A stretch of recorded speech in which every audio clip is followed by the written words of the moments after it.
Hi, welcome to our YouTube channel. And if you're new to our YouTube channel, we welcome you. 皆さん、こんにちは。いつも見てくださっている方も、新しい方もありがとうございます。Today, we'll be continuing to look at part 4 of the law of the sin offering. 今回も引き続き、贖罪の捧げ物の、執行細則のパート4になります。It's titled God's Call to Holiness. タイトルは、神聖への道です。So, when I was growing up in elementary school, there was a childhood taunt that we learned and we would say.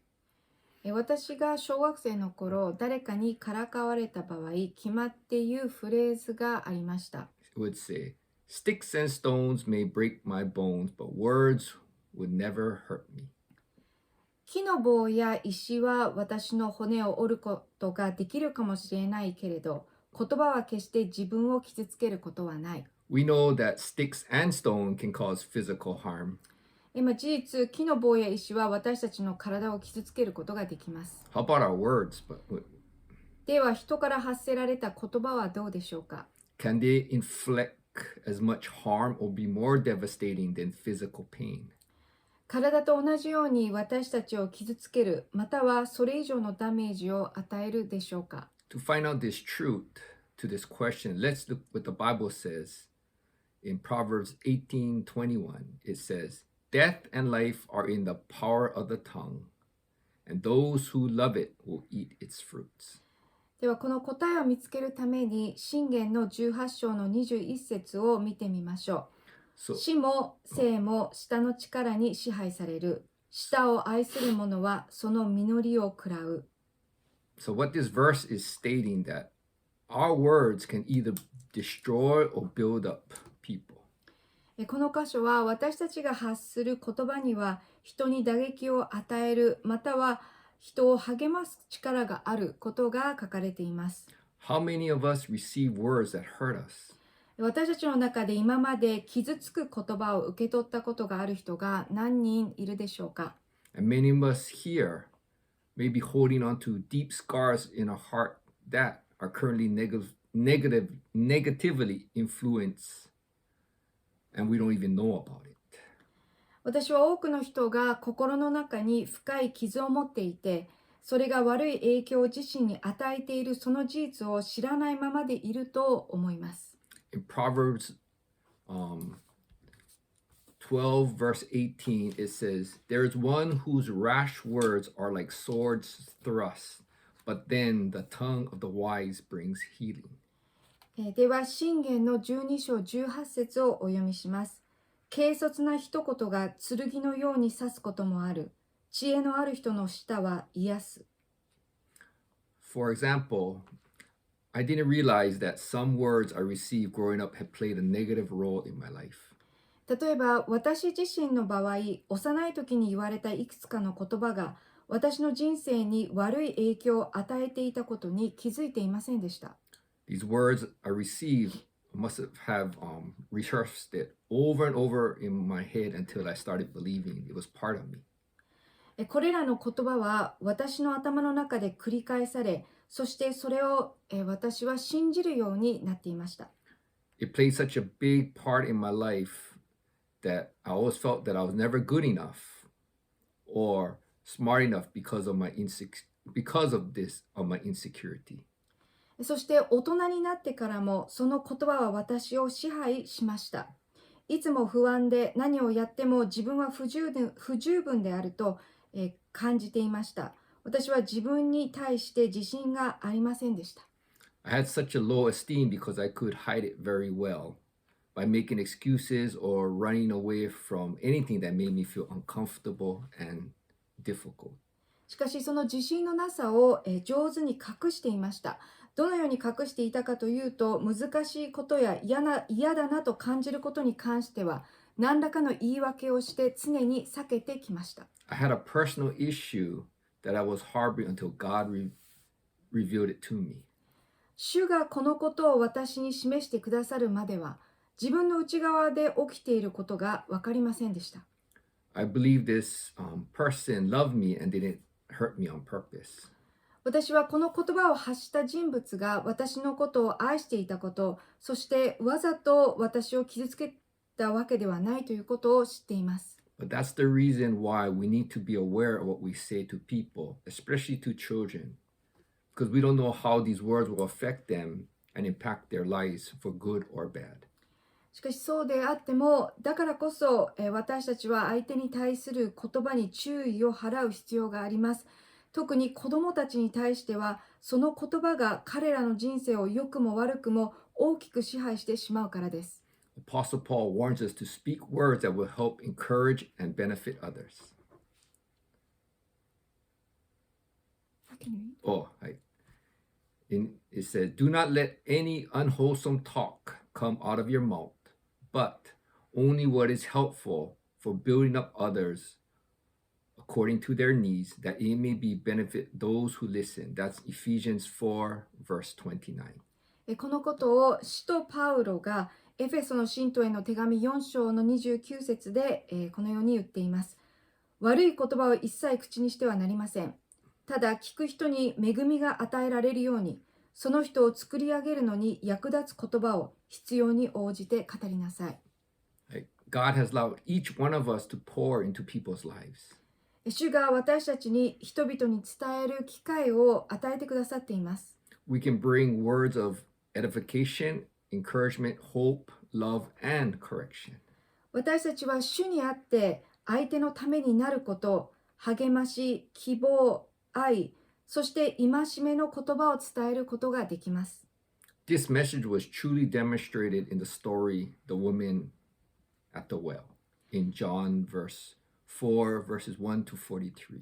このことが顕著に現れている箇所が、ヨハネによる福音書4章の1節から43節のイエスとサマリアの女の話です。Well, the story goes on. The Jews didn't like to travel through Samaria, although it was the shortest and fastest way to travel from Judea to Galilee. ユダヤ人はユダヤからガリラヤまで一番の近道であったにもかかわらず、その近道のサマリア地方を通って旅することを嫌がりました。But because they had a religious feud with them, all Jews would go around Samaria. なぜならユダヤ人とサマリア人の間には宗教的な隔週があったので、ユダヤ人はこの地方を避けていました。They thought the Samaritans were impure, half-breed, because they had intermarried with the foreigners of the land. ユダヤ人はサマリア人は汚れた人種だと思っていました。彼らは他の地方の人たちと婚姻し、純潔なユダヤ人ではなかったからです。The Jews considered this was an unforgivable act of disobedience to the Jewish law. そしてそれは、ユダの律法に反することで許しがたいことでもありました。That the Bible says in verse 4, but that Jesus had to pass through Samaria. しかしイエス様は4章の4節で、しかしサマリアを通らねばならなかったと、ここで4節で述べています。So it says when Jesus finally reaches his destination with his disciples, it was at noon. イエス様が弟子たちと目的地に到着した時は、正午でした。So it was about a 40-mile journey or 64 kilometers. So when he reached there, he was tired and thirsty, and he was resting at the well that Jacob built. 40マイル、約64キロの長旅でイエス様は疲れ、喉が渇いていました。そしてイエス様はヤコブの井戸と呼ばれる場所で休まれました。In verse 8, it said the disciples leave to go into town to buy food. そして8節に弟子たちは食べ物を買うために町に行っていたとあります。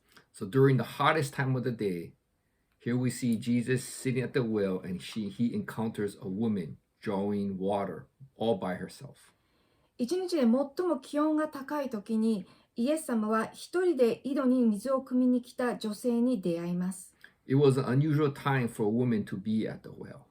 女性がこの時間に一人で井戸に来ることは普通ではありませんでした。The women usually come together to draw water either in the early morning or later in the afternoon. 女性たちは大抵早朝または涼しくなった夕時に一人ではなくグループで水を汲みに来ました。when it is usually cooler. Right? Jesus knows that there is some problem going on with this woman. イエス様はこの女性が何らかの問題を抱えていることを知っていました。Jesus goes on to start a conversation with this Samaritan woman by asking her for a drink. そしてイエス様は水を飲ませてほしいとこのサマリアの女性に声をかけました。By doing so, he broke 3 Jewish custom rules. イエス様がこの女性に声をかけたこの行動は3つのユダヤ人の慣習に反していました。First, he was talking to a woman by himself. まずは男性が一人で一人の女性と話すこと。Secondly, she was Samaritan. そしてその相手がサマリア人であること。And lastly, receiving a drink from her will make him ceremonial unclean.